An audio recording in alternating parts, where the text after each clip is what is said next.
My name is Ben Kane, and I'm here today to talk about how we at American Express are scaling payments routing. Now, before I get into all that, I'm going to do a quick little intro. Who am I and all of that. So, my name is Ben. I'm a distinguished engineer at American Express. I work on our core payments platforms. And throughout my career, I've held like infrastructure and software engineering roles, and somewhat a blend of both is kind of where I found my sweet spot. And that really helps me kind of pursue my passion, which is really just building fast, scalable, and reliable systems, which kind of goes into what I do at American Express. And I want to highlight before we jump into payments routing a little bit about the payment network at American Express. In 2018, we started a journey to rebuild the payment network from the ground up. We wanted to build something that was cloud ready, flexible, secure, of course, highly resilient because these are all the card payments and everything running through American Express. It's kind of important, but also low latency because payments are very quick and highly scalable at American Express scale, right? Now, a core piece of this modern platform is our global transaction router. This is the system that sits on the edge of our network, and it manages all of the connectivity from all the financial institutions that connect to our network and all of our partners. It is handling routing, receiving all of these transactions, handing them to our payment network, and then routing responses or any requests from our payment network to these financial institutions. It handles all of this, and it has to do this all the time, throughout the day, all year, with lots and lots of transactions at a very high scale. And today what we're going to talk about is some of the design decisions, how we built it, some things we found along the way, and how we manage the system. Before I get into that, I want to set some context with some of our unique challenges. So as I mentioned, it sits on the edge of the payment network, which means we have to manage long-lived TCP sessions.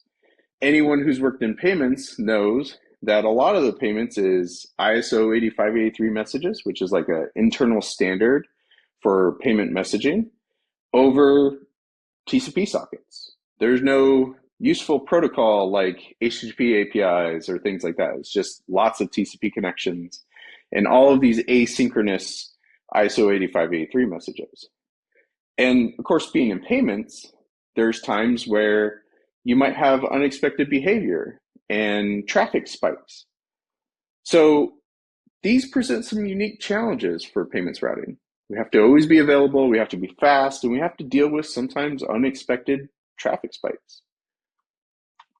So let's jump into some of the design decisions that we made while we were building this thing. One of them, and a very important piece, is selection of Go as the primary language for this. So Go is a great language from a tooling perspective. It's very easy to learn. It has a very strong standard library, especially if you're working with networking-based applications, which is exactly what this is. It's also a language that's really kind of built and geared towards software engineering. It's easy to work with. There's a lot of great tooling, but it's also easy for a large team to work on the same code base. The way you write Go and kind of how it's not as verbose as other languages. It makes it a lot easier to kind of manage a code base, a really important code base. But there's also some qualities of Go that kind of work towards some of the challenges that we see. Concurrency model within Go is one of the big ones. So as we have all these connections that we have to maintain all the time, all that's kind of managing concurrency, right? Every connection means a Go routine that needs to handle that connection. All of the transactions coming on those connections, these are more Go routines. So the concurrency model of Go lends itself really well to solving challenges of handling lots of connections and lots of transactions.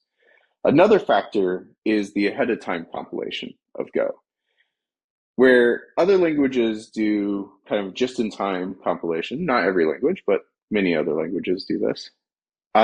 Those just in time compilation, when you start up a service, it takes a warm up time for that service to become as efficient as it can be. But with Go, you have that ahead of time compilation. So when you boot a service that's written in Go, it's ready to go, pun intended, and you can take all of your volume immediately. And with this service sitting at the edge, that's something exactly that we needed.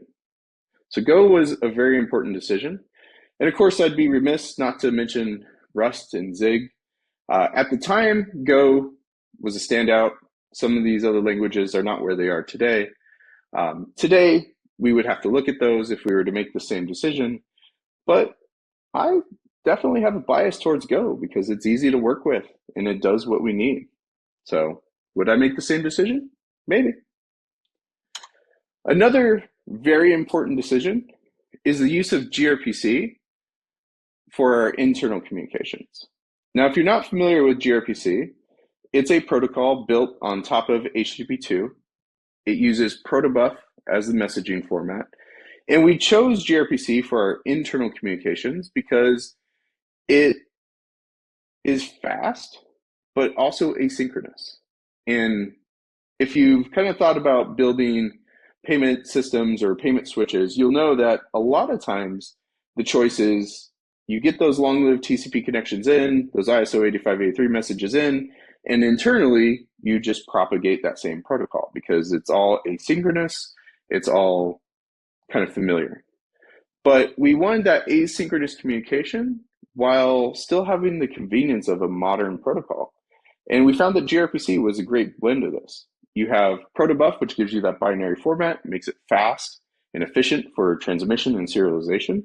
But then you also had HTTP2, which kind of gives you that asynchronous communication. And we use this very heavily within our system. And this is another design decision that was a good one and we like, and we will continue to propagate.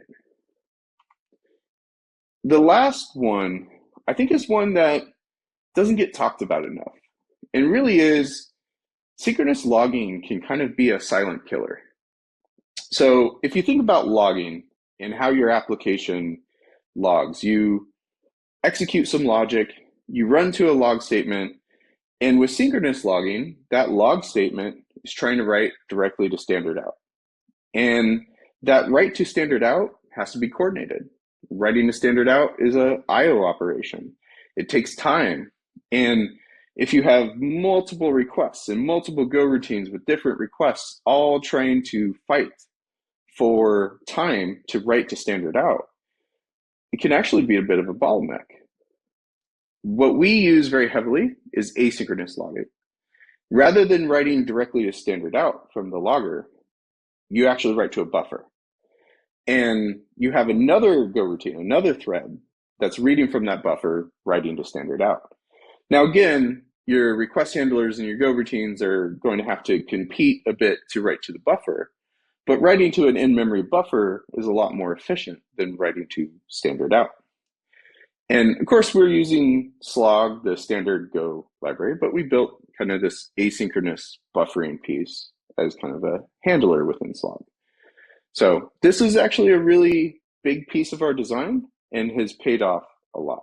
There's a lot of other little tricks that we've done to reduce our logs and make sure that we're not logging too verbosely, but asynchronous logging was a big performance increase as we've implemented it. And we've tested it with both turning synchronous logging on and asynchronous logging on. So that's the design side. The build piece is really important as well.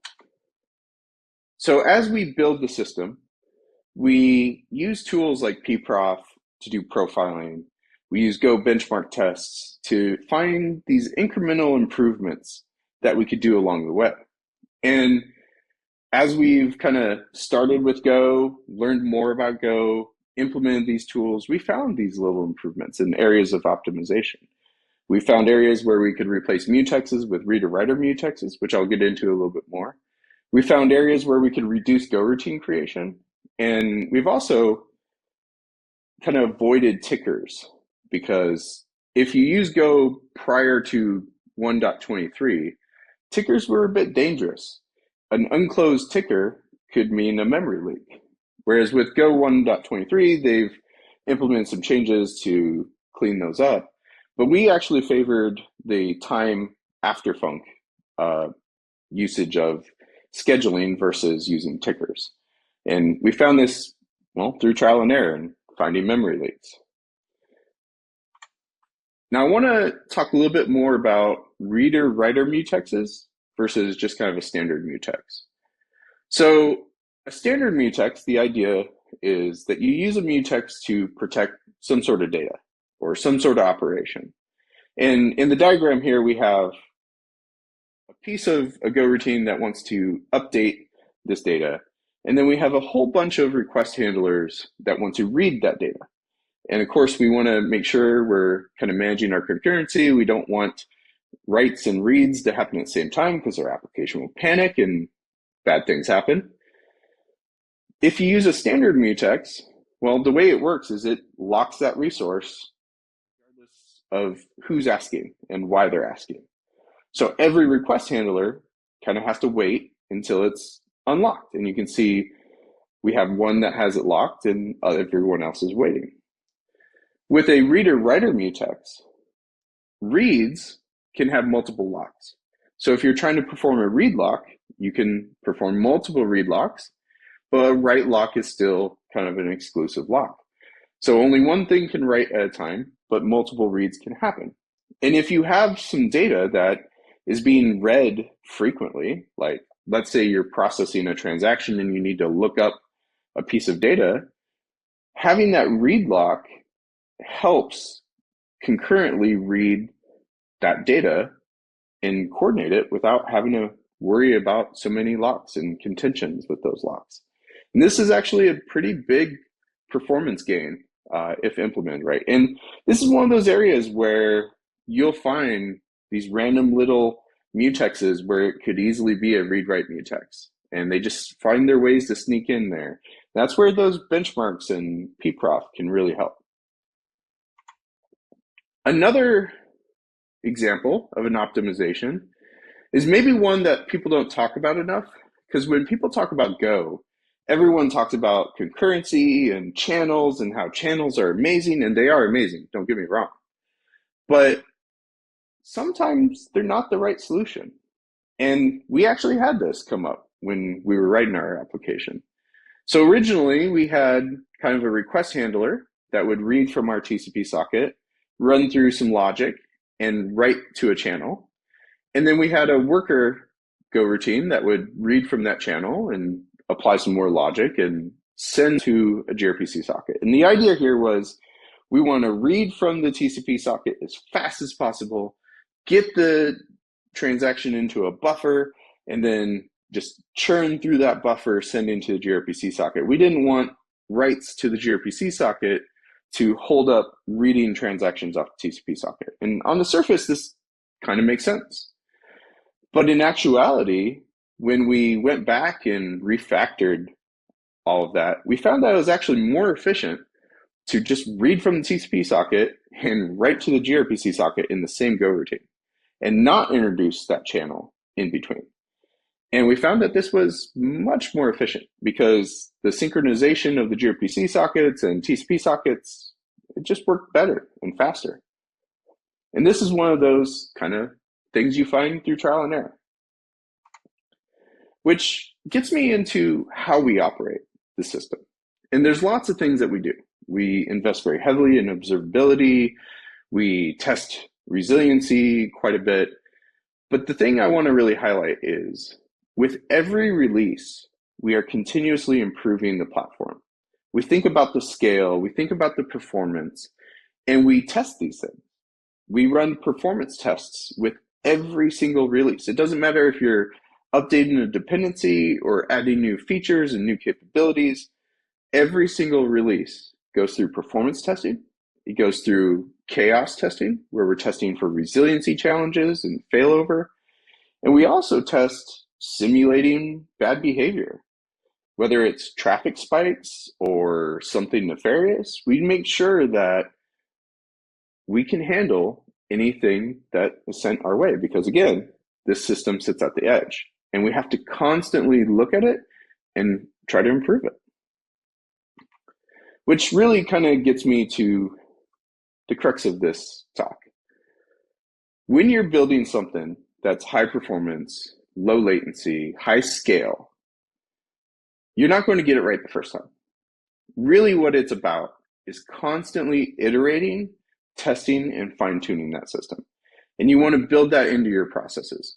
You want to make those really important design decisions, but you also want to, as you're building the system, look for those little optimizations. And as you run the system, make sure you're constantly measuring and looking for ways to improve that can kind of feed back to the design and the build. Because when you're talking about payments, it's a matter of milliseconds and a very high scale. I want to thank you for coming to my talk. If any of this sounds interesting, check out our tech careers. The link is here. And of course, you can follow me on LinkedIn or my blog. And thank you for listening to me talk about how we route it like it's hot.